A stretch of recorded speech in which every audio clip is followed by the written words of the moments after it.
disappointing budget. Speaker. I call the honourable member to Iraroa Flavel. Tēnā koe, Mr Flavel. Tēnā koe, Mr Speaker. Ka nui te mihi ki a koe, talofa lava. Kei te pai.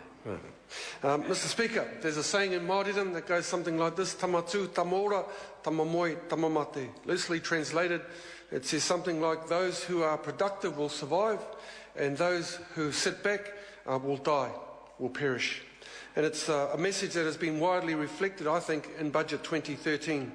It reflects the thinking that our whānau will reap the rewards of security jobs and increasing the income that comes into the homes. And that's important.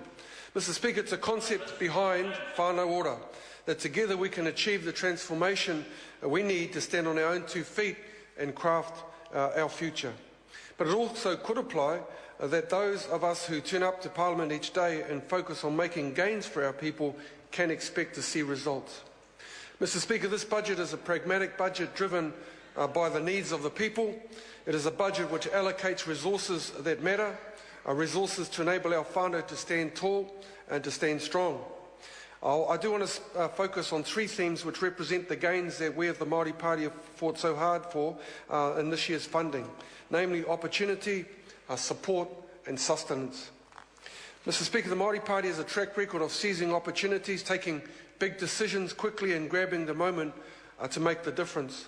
We've been elected into this place to make everything count, to open the doors and ensure that the voice of tangata whenua is interwoven throughout every vote, every departmental balance sheet, every ministerial portfolio.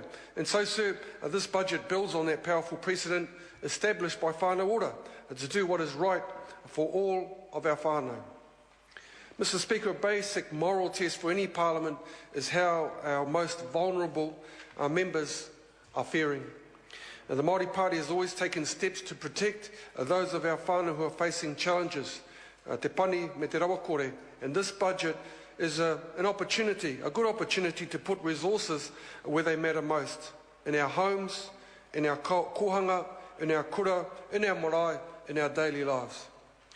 Mr Speaker, one of the highlights for us is in the dedicated investment in Māori and Pacific trade training. It's not just about the 43 million, and that's absolutely sizable. It is about the focus on working in partnerships with iwi, with hapu, with Māori and Pacifica communities, the community groups, and with the employers and the tertiary education organisations. Everyone in the same room talking to one another, making sure that Māori and Pacifica learners have the support of vocational training, apprenticeships, qualifications, and even perhaps the cost of the tools themselves. We have another saying, Mr Speaker, that goes something like this: mā tō raurau, mā tōku raurau ka ora te iwi. Working together we can make it happen.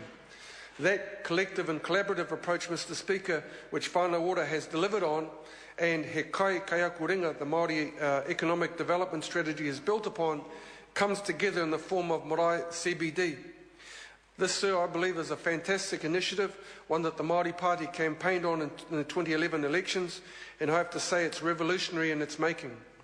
What we see occurring with Marae CBD is the opportunity to restore our marae to thriving hubs of social, cultural and economic activity to their whānau. It's a great day indeed when 1.2 million is set aside to invest in the entrepreneurship which is marae-led and marae-based. So we've worked hard to make sure we provide all of our children with the best possible chance of success, and it starts from early childhood participation. This budget delivers 172 million in new investment in early childhood education, with the funding targeted to support our most vulnerable communities and focused on making a big impact amongst Māori and Pacifica communities. That's an opportunity not just in setting a pathway of educational success for our mokopuna, but also to improve upon quality and leadership, to make sure that all of our babies are equipped for a brilliant future. Of course, an opportunity can only be realised if we have the courage and the strength to actually last the distance. And that's why a second policy plank for our budget pledges this year has been on support. We knew that to achieve our aspirations to lift whānau incomes, it's not just about jobs and training and further education, it's about the dollars and the cents coming into the household. Mr. Speaker, there are two particular packages that we're proud of having pioneered, and that's the emphasis on microfinance and the support for financial literacy. This budget brings with it a commitment to pilot a partnership with NGOs and financial institutions. In my electorate of Waiariki, Mr. Speaker, the AWHI Credit Union have been working for years to help their own families help themselves. It's about mutual self-help. Mr. Speaker, today we welcome the move to support the provision of low or no interest loans for low-income borrowers. Too many of our families have been caught in the stranglehold of loan sharks who strip them of their dignity and rob them of their finances. I'm sure you and your electorate, Mr. Speaker, recognise some of that. This budget hopefully supports them. Of course, our biggest hope was that we could act on lifting the minimum wage, but unfortunately the government failed on that account, unfortunately yet again. Mr. Speaker, perhaps the highlight for us in this year's budget has been in the practical support we have pushed for in the area of housing.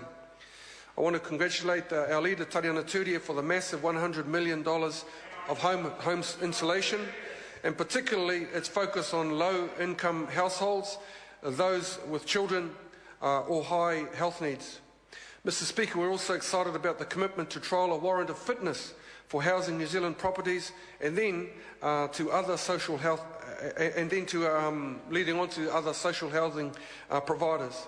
I believe it's a genius idea promoted by the expert advisory group on poverty, and it's about supporting our families to thrive in a warm, dry home.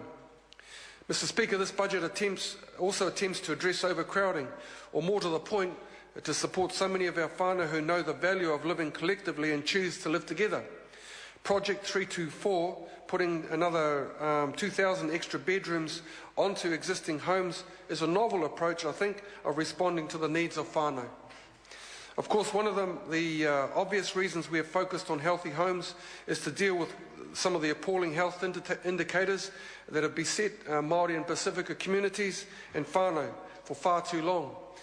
Beggars belief that despite 9 years of plenty under the Labour government, they did nothing to address the rheumatic fever. Mr. Speaker, this budget almost doubles what we originally achieved with the 24 million signed up to in the relationship accord with the National Party. Tariana Turia has gained another 21 million for rheumatic fever prevention, and all credit to her for that fight to keep our children alive. Another important health announcement, Mr. Speaker, was the $35 million boost of new funding to prevent diabetes and heart disease that took place, I believe, today. When we're talking about survival, that brings me to the third major platform of the Māori Party influence on the budget 2013, and that is, of course, Te Reo Māori me ngā tikanga. From unlikely quarters, one of the first tweets this afternoon was from Morgan Godfrey, celebrating the fact that papakainga housing and Te Reo Māori had been increased. And for the benefit of Mr. Harawira, who clearly hasn't read the budget, let me count a couple of the things that he should have noted. 12 million to support and retain teachers in Māori language immersion education. 8 million for a new Māori language research fund. 5.9 million for priority learners to gain NCA level 2. That's Māori. An increase of the Mā Te Reo funding of 2.5 million. 30 new scholarships to attract Māori and Pacifica candidates into the teacher education area. And funding for new kura, which is encompassed in the $134 million for capital funding announced by the Minister, Nikki Kay. It's one of the most dedicated announcements of funding for Māori medium education that we've ever seen in many years, Mr. Speaker, and all credit to my colleague, Dr. Sharples.